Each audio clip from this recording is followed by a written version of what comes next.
Contemporary क्यों गायब हो रहा है? Hello and welcome to my channel Manish डांसा। आज हम इस एपिसोड में कंटेम्प्रेरी डांस की हिस्ट्री के बारे में जानेंगे। कंटेम्प्रेरी का असली मतलब क्या होता है?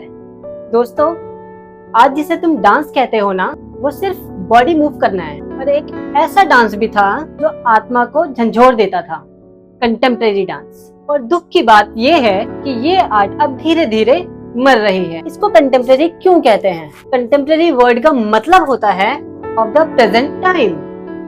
ये एक फिक्स स्टाइल नहीं है, ये तो सारे डांस स्टाइल में से वो फॉर्म ऑफ डांस है जिसमें हर जनरेशन के आर्टिस्ट के पास इस फॉर्म को अपने समय और हुनर के हिसाब से नया बनाने की आजादी मिलती है। कंटेम्प्रेरी डांस 20th सेंचुरी में अमेरिका में स्टार्ट हुआ था। इसाडोरा डंकन, मार्था ग्रैहम और मर्स कनिंघम के मेन पायनियर्स थे। और सबसे इंटरेस्टिंग बात, ये योग, बैले और मॉडर्न डांस का मिक्स है जिसमें इमोशंस और नेचुरल मूवमेंट से स्टोरी बताई जाती है। इसलिए इसको कंटेम्प्रेरी बोला जाता है क्योंकि ये हर जमाने के हिसाब से इवॉल्व होता है। कंटेम्प्रेरी नाम इस स्टाइल को दिया गया है जिसका लिटिल मीनिंग होता है ये एक ऐसा वे ऑफ एक्सप्रेशन है जिसमें डांसर के पास फ्रीडम होती है अपने भाव को एक्सप्रेस करने की, जैसे कि बगावत, प्यार, उदासी, ममता एक्सेट्रा।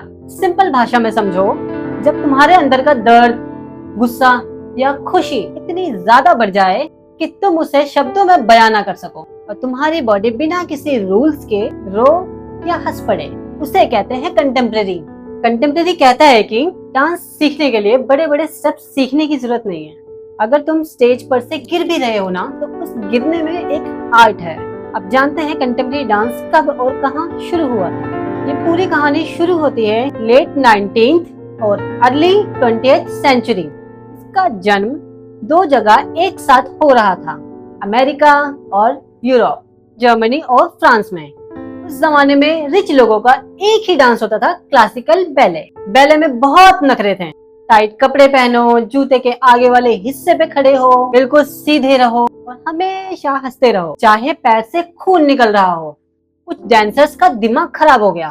उन्होंने कहा, हम मशीन नहीं है, हम इंसान हैं, हमें तुम्हारे ये नकली रूल्स नहीं चाहिए। बस इसी गुस्से से जन्मा कंटेम्प्रेरी। इसाडोरा, मार्था और मर्स, इन तीनों ने मिलकर कंटेम्प्रेरी को बनाया है। इनकी कहानी सुनकर लोग मोटिवेट हो जाएंगे। इसाडोरा, जिन्हें मदर ऑफ फ्रीडम कहा जाता है, उन्होंने सबसे पहले बैले के मुंह पे तमाचा मारा।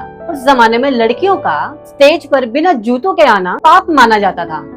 इसाडोरा ने स्टेज पर आते ही अपने शूज उतारकर ऑडियंस के आगे फेंक दिए और नंगे पैर नाचना शुरू किया। उन्होंने कहा, डांस दिमाग से नहीं, हमारे सोलार प्लेक्सस यानी कि नाभि के आसपास वाले भाग से निकलता है।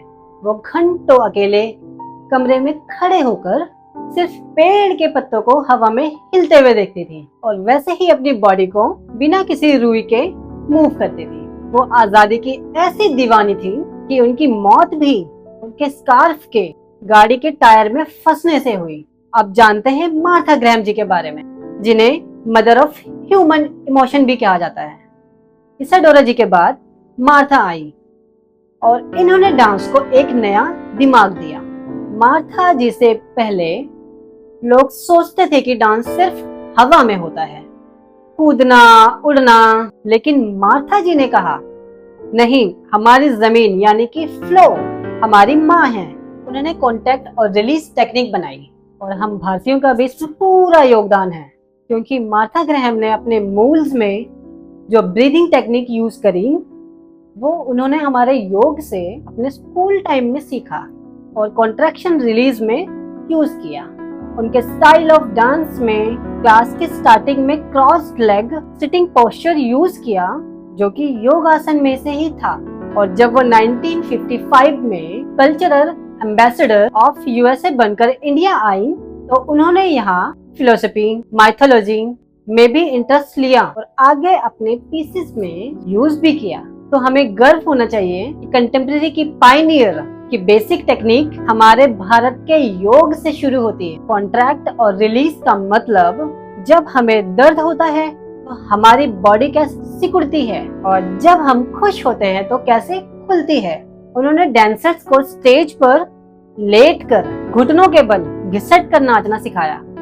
उन्होंने पहली बार दिखाया कि डांस में सुंदर दिखना जरूरी नहीं, असली दिखना जरूरी है।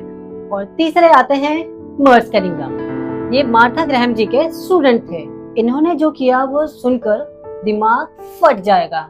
मर्स ने डांस को म्यूजिक से आजाद कर दिया। उनका मानना था कि डांस को किसी गाने की जरूरत नहीं। वो स्टूडियो में बिना म्यूजिक के सिर्फ एक स्टॉप वॉच लेकर डांसर्स को सिखाते थे। मर्स अपनी कोरियोग्राफी करने के सिक्का यानी कि कॉइन उछालते थे या पासे फेंकते थे। अगर हेड्स आया तो डांसर राइट जाएगा और अगर टेल्स तो लेफ्ट। यानी उन्हें खुद पता नहीं होता था कि अगला स्टेप क्या होगा।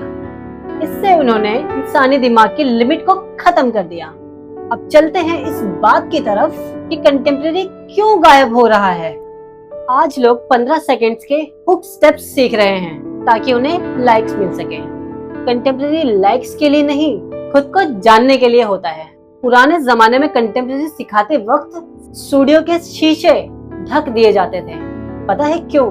क्योंकि अगर तुम शीशे में देखोगे तो तुम खुद को सुधारने की कोशिश करोगे, सुंदर दिखने की कोशिश करोगे। पर कंटेम्प्रेरी कहता है अगली बनो, अजीब बनो और सच्चे बनो। आज हम सिर्फ दिखावे के पीछे भाग रहे हैं, इसलिए कंटेम्प्रेरी मर रहा है। कंटेम्प्रेरी डांस एक थेरेपी है। जब तुम फ्लोर पर गिरते हो, घिसटते हो और अपनी पूरी एनर्जी जमीन पर छोड़ देते हो तो तुम्हारा डिप्रेशन और डिप्रेस खत्म होता है और स्ट्रेस खत्म होता है। तो मेरे भाइयों और बहनों, रील्स के उन नकली ट्रेंड से बाहर निकलो, अपने जूतों को उतारो, जमीन पर नंगे पैर खड़े हो, कोई भी एक सस्ता सा म्यूजिक इंस्ट्रूमेंट चलाओ और अपनी बॉडी को आजाद छोड़ दो। रूल्स को तोड़ो, इसाडोरा, मार्था ग्रैहम और मर्स बनो। इस आर्ट को मरने मत दो, उठो और नाचो। तो ये थी कंटेम्प्रेरी डांस के रिलेटेड हिस्ट्री। और हम कंटेम्प्रेरी डांस के साथ साथ ऐसे ही इंटरेस्टिंग फैक्ट्स को भी जानते रहेंगे। तो मिलते हैं नेक्स्ट वीडियो में कुछ डांस बेसिक्स के साथ। तो मुझसे जुड़े रहने के लिए इस वीडियो को लाइक, शेयर एंड सब्सक्राइब करना ना भूलें।